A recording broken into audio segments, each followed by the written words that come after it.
I'm Reed, this is Crowland Publishing.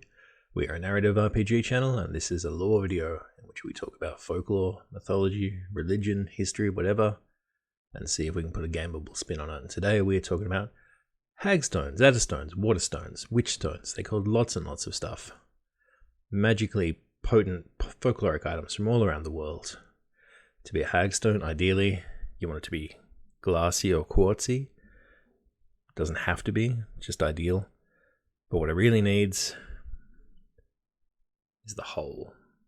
A naturally occurring hole is what makes it a witch stone. You find these all around the world, but for our particular interests, Romans were very, very interested in hag stones. They thought that it was in a bolus of serpents. In the middle of it would appear a serpent's egg, which had power over venom. Sometimes they're just called dobby stones, and a dobby is a household helper fae, and this connection to the invisible world of the fairies is something that's going to come up again and again. They're also important in Arthurian legend. Apparently the knight Percival was given a hag stone to see through, and using that he fought the invisible fae monster, the Avank, which lived in a river. There was a Welsh enchantress called Creway, who is a name that I hope that as a bogan Australian I've gotten right.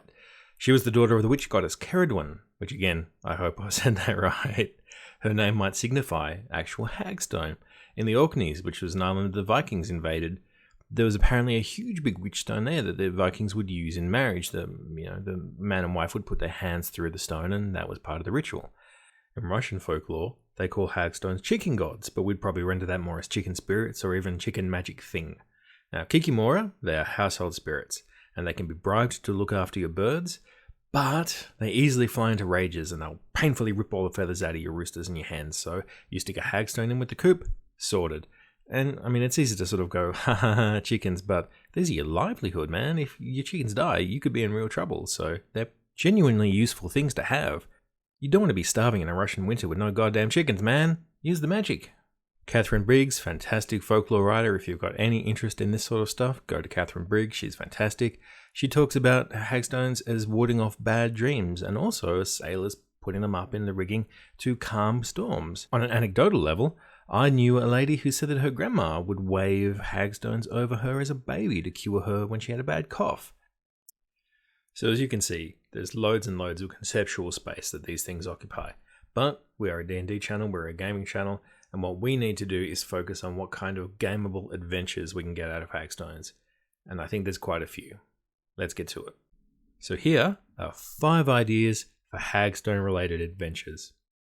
Number 1, some kind of magical venom which resists all the healing magic and cures and alchemy that your players and NPCs have access to, has been used to assassinate a king or a princess or a merchant lord or some VIP NPC. So if it hasn't killed them, put them into a magical coma. You find out that a local naga or a snake spirit or even a medusa can make a hagstone to cure this venom. Now you can go and you can kill that snake, you can go and chop their head off, ransack their lair, but I think it's way more interesting if you have to negotiate with them, do a side quest for a snaky thing.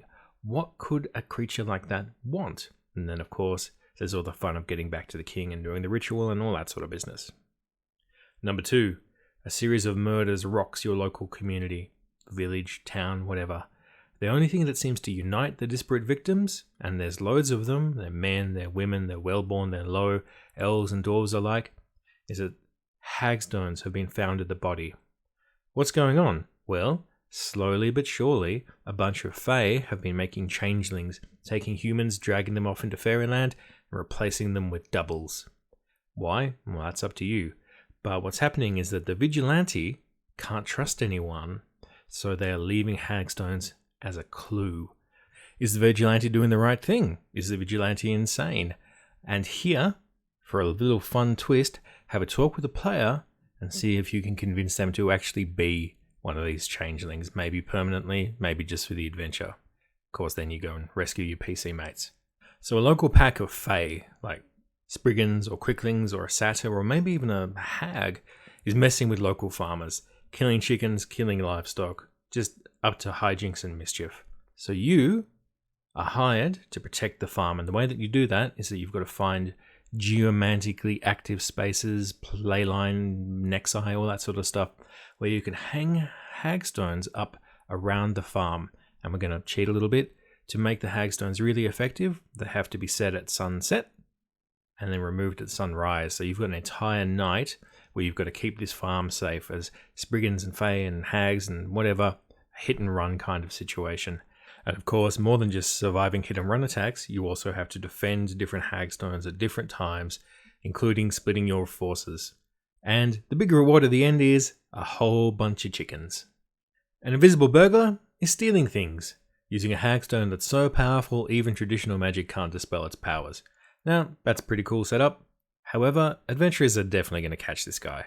So the only problem is that the burglar is on a mission by a powerful Fae lady, and she's finding something very, very specific, and you have not only stolen her very, very powerful Hag Stone, you're messing with an Archfae's plan, so that's going to have some fun consequences. Number 5.